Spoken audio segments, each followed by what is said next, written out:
Welcome to You Multicultural and Doc Talk Manitoba project.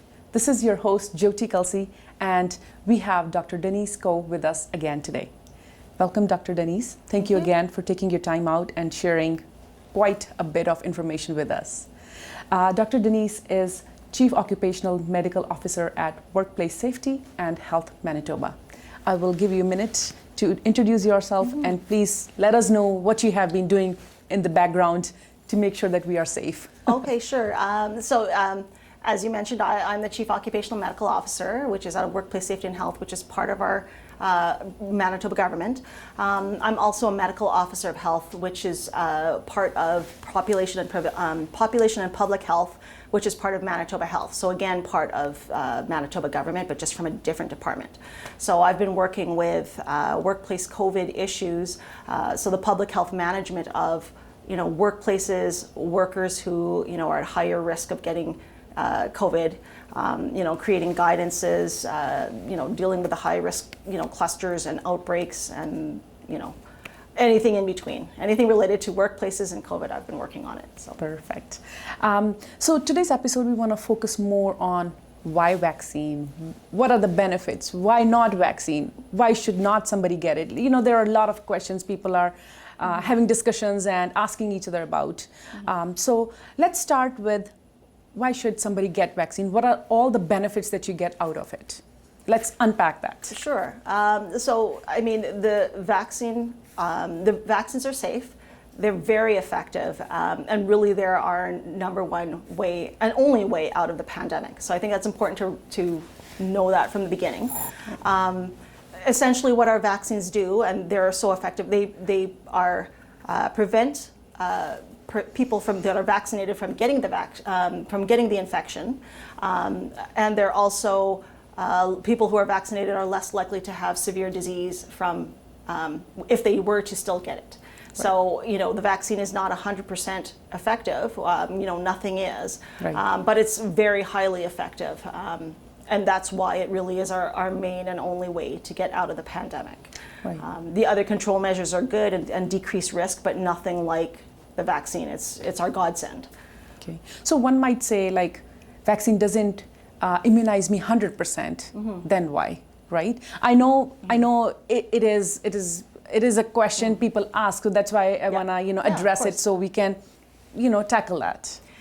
Well, I think it's important to look, when someone's trying to make that decision about whether they're going to get the vaccine, it's important to weigh the risks properly. Right. So if you just magnify the risks that you think are associated with the vaccine and not look at what happens when you don't get the vaccine, you're doing a disservice to yourself, really.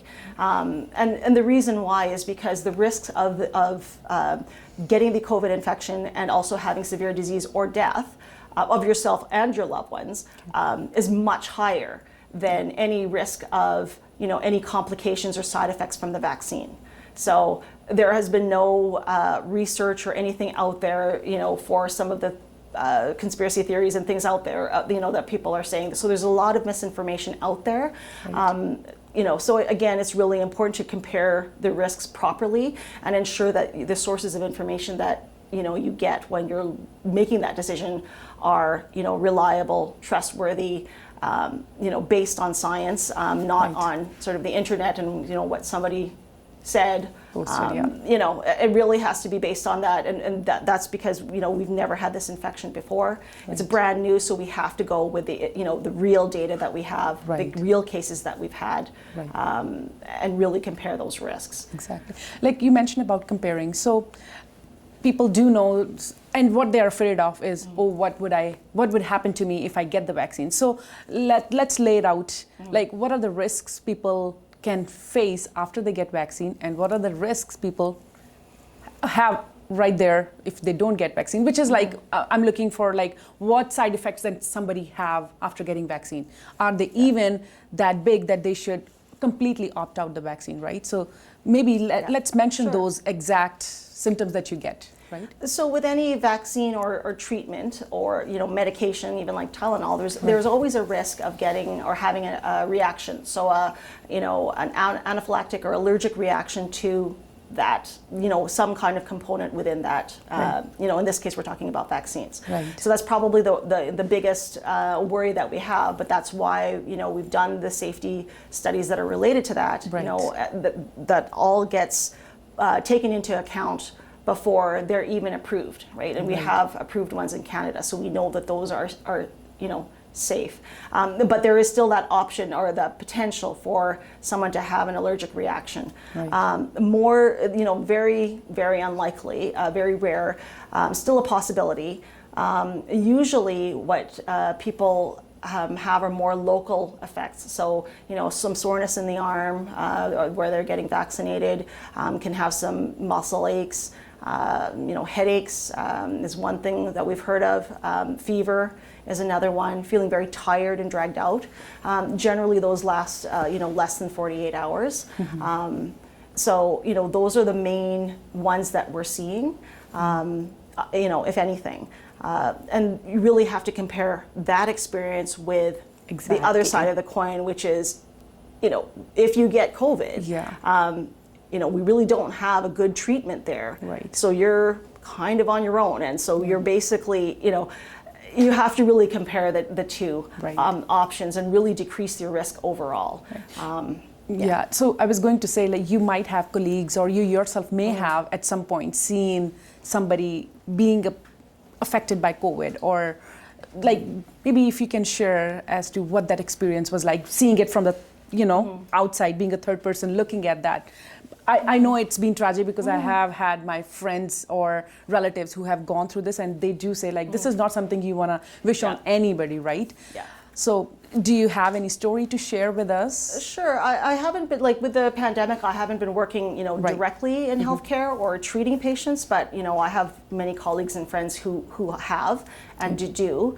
And essentially, it's completely demoralizing because these are preventable deaths and severe illness. Yes. So I think the experience from the healthcare perspective is very different because we see how bad it is, but also, the tragedy of the whole thing, of the fact that it was preventable. That's the big thing. And so, and some people are, so invested in their, conspiracy theory or whatnot that they, even while they're, dying of COVID, they're not even acknowledging or believing that they have COVID, which is, just, terrible.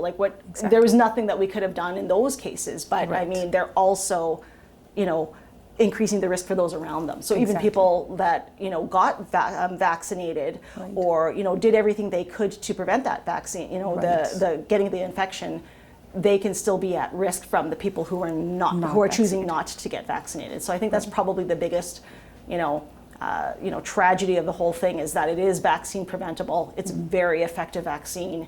And so it's almost nonsensical that people are choosing not to get vaccinated. If you had a child and or you had loved ones and you wanted to do the best to minimize that risk of having a very painful and difficult death, why wouldn't you take that? 100%. The vaccines are really, that's the godsend that we're praying for, essentially. Or if you look back at the beginning of the pandemic, people were praying for something to get us out of this, and that's what the vaccines are. Yes, and so, that's what gets you in restaurants. That's what gets you in public places, right? So it's a ticket for you. Other than that, those are the smaller. That's a smaller picture. I think the bigger picture is you're helping everybody, not only yourself but everybody.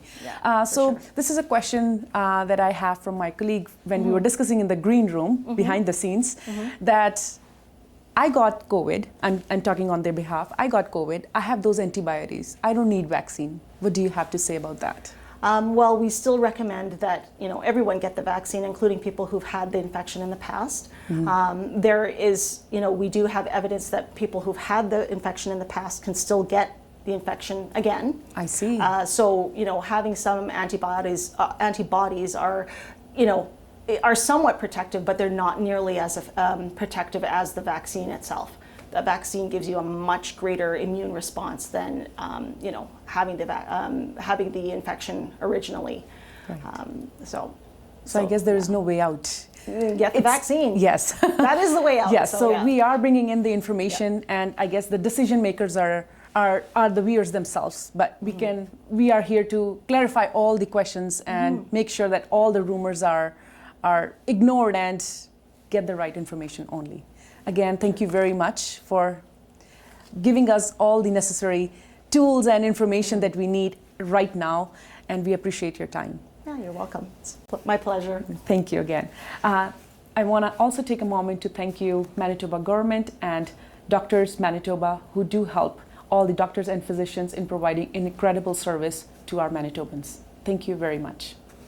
Stay tuned at U Multicultural and Doc Talk Manitoba project for more series and get all the questions answered regarding COVID-19 vaccination.